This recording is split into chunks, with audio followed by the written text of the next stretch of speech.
Alhamdulillahi Rabbil Alameen. As-salatu was-salamu ala khatimin nabiyyin wa ala alihi wa sahbihi ajma'in. Amma ba'd. Fa'awzu billahi minash shaitanir rajim. Bismillahir rahmanir rahim. Qala Allah ta'ala fi suratil Baqarah. La ikraha fid din. Qad tabayyana ar-rushdu minal ghayy. فمن يكفر بالطاغوت ويؤمن بالله فقد استمسك بالعروة الوثقى لا انفصام لها Wallahu Sami'un Alim. Translation: There is no compulsion in religion. The truth has become distinct from error. So whoever rejects false gods and believes in Allah has taken hold of the most firm handle which does not break. And Allah is all hearing, all knowing. In this ayah, Allah subhanahu wa ta'ala has given a very important principle or a very important law of Islam, that there is no compulsion in religion, meaning that no one can force any non-Muslim to become Muslim, period.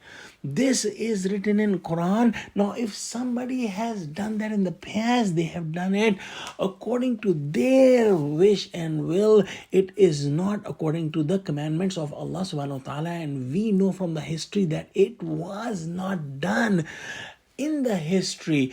And Allah has made it clear in Quran. Now, this is easily understood because Islam is an ideology, and any ideology cannot be forced on anyone's heart. Whenever somebody gives reasons and gives explanation of the religion and that coincides with the truth in his heart, only then he will accept that ideology. And same goes for Islam.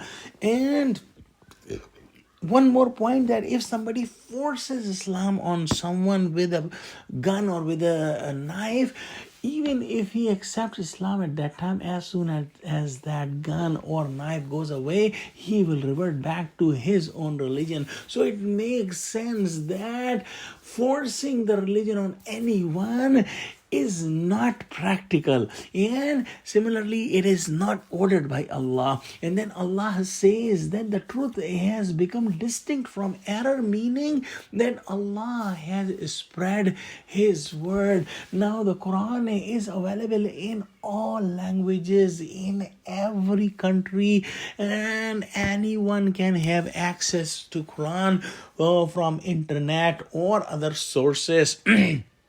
Then Allah says that whoever rejects the Taghut, and what is Taghut? This is important to understand, that Taghut will include all the forces of evil that would somehow prohibit or oppose anyone to be a Muslim or act on the commandments of Islam. So anyone who has rejected the Taghut, rejected the evil forces, the shaitani forces, and accepted the Islam, accepted Allah as the Rabb, he has taken the hold of the most firm handle which will never break. An example can be given if somebody falls from a ship in the sea and he gets hold of a handle which is attached to the ship. He would never ever leave that handle, because he knows that if he leaves that handle, he will drown in the water and die. So this is the same concept for Muslims, that Allah and Islam is the most powerful support for them, and this is the way to do the salvation for oneself. And then Allah subhanahu wa ta'ala says that Wallahu Sami'un Alim, that Allah is all hearing, all knowing. So whatever we are saying, whatever we are doing, whatever thoughts we have in our hearts, Allah knows all of them, and there is nothing hidden from Allah. So with the bottom of our hearts, let's pray that Allah include us in the Islam wholeheartedly, 100%. Ameen. Wa akhiru da'wana alhamdulillahi rabbil alameen. Wassalamu alaikum wa rahmatullahi wa barakatuhu.